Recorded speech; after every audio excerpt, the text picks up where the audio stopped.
과학과 기술을 통해서 인류가 더 나은 삶으로 갈지 아니면 파국으로 갈지 그 길을 이해를 하기 위해서 여러분들은 과학적 소양이 필요할 것입니다. 앞으로 과학적 소양을 통해서 인류의 앞길을 쳐다보시기 바랍니다. 여러분들한테 이번 학기에 몇 가지 책을 권해드릴 텐데요. 이 책은 다이아몬드라는 분이 쓴 총균세라는 책입니다. 이 책은 왜 어떤 지역의 인류는 가난하게 살았고 이 우주는 약 1조 개 정도의 은하로 이루어져 있는데 굉장히 거대한 구조를 가지고 있습니다.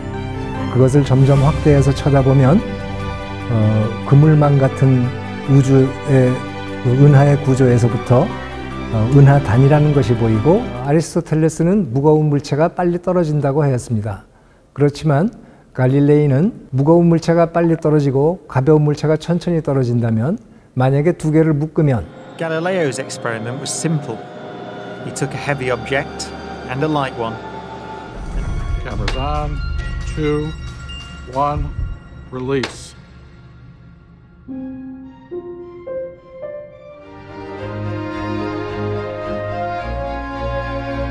고대 그리스의 아리스토텔레스는 하늘의 법칙과 이 땅의 법칙이 다르다고 주장을 했습니다. 근대에 와서야 그러니까 저 아리스토텔레스의 주장이 근본적으로 옳지 않다. 그런 사람이 바로 이 갈릴레오였는데, 근데 이 갈릴레오는 그 아리스토텔레스가 썼던 방법에다가 뭔가 추가적으로 관찰만 한 것이 아니라 이제 드디어 실험이라는 것을 이제 하게 됩니다.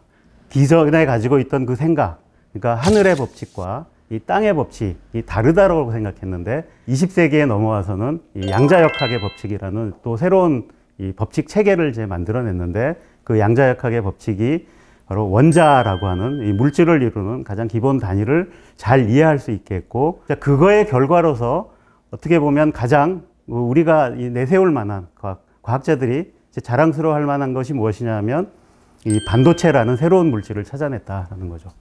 과학도 산책 같으면 좋지 않을까요? 저와 함께 할 과학 산책 함께 시작하시죠. 제가 음식으로 섭취하는 그런 물질에 들어있는 에너지는 그럼 또 어디서 온 것일까요? 당연히 모든 에너지는 태양에서 온 에너지입니다. 식물은 태양에서 온 에너지를 이용해서 화합물을 만들고요. 제가 동전을 하나 놓고 손톱으로 손가락으로 튕겨보세요. 그럼 처음에는 움직이고 있던 동전이 결국 멈추잖아요. 동전은 오른쪽으로 가고 싶어 하는데 마찰력은 왼쪽 방향인 거죠. 힘과 움직이는 방향이 달라서 이때는 마찰력이 한 일이 마이너스가 됩니다. 운동 에너지가 다름 아니라 전체 역학적 에너지에서 포텐셜 에너지를 뺀 것에 해당한다는 것을 우리가 알 수 있습니다. 그 안에는 수은을 담습니다. 그러면 우리가 수은 기둥의 높이를 똑같은 곳으로 고정할 수 있게 됩니다. 등적이라는 말은 부피가 일정하다는 것을 뜻하죠. 그리고 기체의 압력이 온도에 비례한다는 것을 이용을 해서, 예를 들어 제가 약간 이상한 사람이에요. 그래서 제 책장에 책을 정돈하는데 각 책마다 53페이지 첫 번째 글자가 뭐냐를 갖고 정돈할 수 있어요. 제 책을 완벽하게 정돈되어 있는 상태입니다. 그런데 제 방을 방문한 모든 사람은 뒤죽박죽 책들이 섞여 있다고 생각하겠죠. 그래서 무질서함의 정도라는 것은 사실은 주관적인 판단이 개입될 여지가 있습니다. 시간과 공간은 우리가 세상을 이해하는 가장 기본적인 틀이라고 할 수 있겠습니다. 하지만 우리가 시간과 공간을 현대적으로 이해하게 된 것은 아인슈타인 이후라고 할 수 있겠습니다. 사실 모든 물리법칙이 성립하고 모든 것이 멈춰 있다고 할 수 있는 절대 공간이 자연에 존재한다. 절대 공간을 기준으로 해서 우리는 관성계를 정의하면 된다. 상대성이 옳은가, 맥스웰 방정식이 옳은가. 변환 자체에 그러니까 빛의 속력이 들어 있습니다.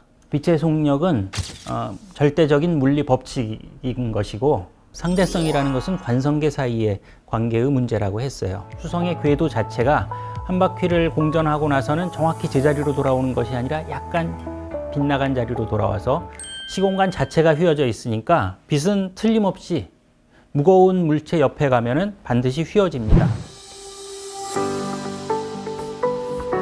안녕하세요. 과학제빵 갈사 대표 이명현입니다. 저는 천문학자이기도 하고요. 그래서 여러분들과 같이 이야기 나눌 것은 우주가 어떻게 탄생하고 또 어떻게 진화를 하고 변한다는 거죠. 그리고 어떻게 운명을 맞이할 것인가 이런 이야기를 해보기로 하겠습니다. 은하들이 우주가 이렇게 정적인 우주가 있어요. 그리고 은하들이 막 움직이는 게 아니라 은하들은 가만히 있고 우주가 움직인다고 생각하면 어떨까? 고무줄이라고 하는 것 자체가 시간에 따라서 늘어난 거잖아요. 이게 여러분은 가만히 의자에 앉아 있는데 2배, 3배 늘어나는 상상을 해보시면 가까이 있는 것들은 조금 천천히 멀어지고 멀리 있던 것들은 빨리 멀어지고 이런 패턴이 지구에는 처음 태어날 때부터 우리 몸을 이루고 있는 탄소, 탄소에 어떤 물질들이 달라붙는 거거든요. 우리 생명체를 구성하고 있는 수소, 산소, 질소, 탄소, 황인 이런 것들이 충분했기 때문에 사실은 우리 몸을 이루고 있는 모든 것들은 이 모든 우주의 역사를 거쳐온 원소들로 이루어져 있는 거죠. 그래서 지금 보시는 게 주기율표인데요. 이건 천문학적인 주기율표입니다. 천문학자들은 우리 인간을 스타더스트라고 부릅니다. 별먼지. 그런데 우리는 이런 생각도 막 하잖아요. 그래서 우리는 생각하는 별먼지. 우리가 살고 있는 지구는 언제 어떻게 형성되었을까요? 그리고 어떤 변화를 거쳐서 현재 우리 이 모습이 되었을까요? 우주를 제대로 이해하려면 지구를 제대로 이해해야 됩니다. 햇살에 매달려 있는 먼지로 이루어진 작은 점 위에 이 작은 점이 바로 우리 지구라는 겁니다. 이런 그 자전 운동 거기에다가 여러 가지 그 대류 운동 이것들이 합쳐져 가지고 복잡한 흐름들이 생겨납니다. 태양계에는 행성들이 많은데 이 행성들이 모두 강한 자기장을 가지고 있는 건 아니에요. 예를 들어 화성 같은 경우에는 아주 자기장이 엄청나게 약합니다. 다른 자기장이 거의 없고요.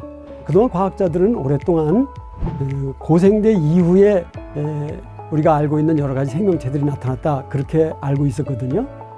지구에 살고 있는 동물의 거의 모든 문의 조상들이 나타난 시기가 바로 캄브리아기 생명 대폭발 시기입니다. 그리고 캄브리아기 다음에 오는 올드비스기에는 생명체 다양성이 크게 증가하죠.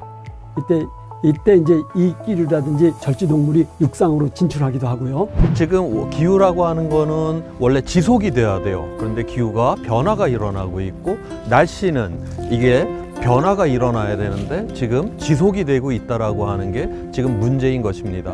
트위터에다가 이렇게 추운데 이게 무슨 지구온난화냐? 이러한 트위터를 하나 날렸습니다. 야, 무슨 대통령이 날씨하고 기후를 구별도 못하냐라고 하는 이러한 이제 제목을 따갖고서 기사를 쏟아냈습니다. 자그마치 100배나 빠르게 지금 이 이산화탄소 농도를 지금 증가를 시키고 있는 이런 상황이고요. 그러면 기온은 2만 년 전에 지금보다 4도가 낮았어요. 1850년에서 지금 이제 최근까지 해갖고 기온이 변화되어 온 모습이에요. 관측된 값입니다. 우리가 어떤 세상을 만드냐에 따라서 이제 결정이 된다라고 하는 것이고 우리 세대가 바로 이 기후 위기를 대응할 수 있는 바로 마지막 세대이고 그만큼 책임감 있게 대응을 해야지만 바로 기후 위기를 막을 수 있다라고 그렇게 보고 있습니다. 생명이란 무엇일까요? 좀 고루한 질문 같기도 하죠. 하지만 참 생명은 신비롭습니다. 또 사람들은 지금이 바이오 시대라고 그럽니다. 생물학에서는 생명 현상이 나타나는 최소의 단위를 뭐라 하자? 세포라 하자. 진핵세포를 우리가 야구장만 하면 원핵세포는 투수 마운드만 합니다. 바이러스는 얼마나 하냐? 보통 바이러스는 야구 공만 하다고 볼 수가 있어요. 그걸 뭐라고 이름했을까요? 그게 자연 선택이라고 한 거죠. DNA의 원래 전체 그 명칭을 쓸 수 있으면은 반은 생물학의 반은 거짓말 좀 보태서 이해하시는 겁니다. 애시드 산이죠.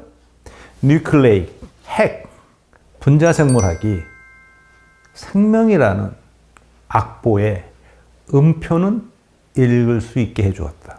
오케스트라가 돼야죠. 예, 그럼 그 오케스트라였죠. 이제 현대생물학은 그 오케스트라를 연주하는 전체 그 하모니를 규명해 나가고 있습니다. 그동안 하여튼 제 강의를 경청해 주셔서 대단히 고맙습니다.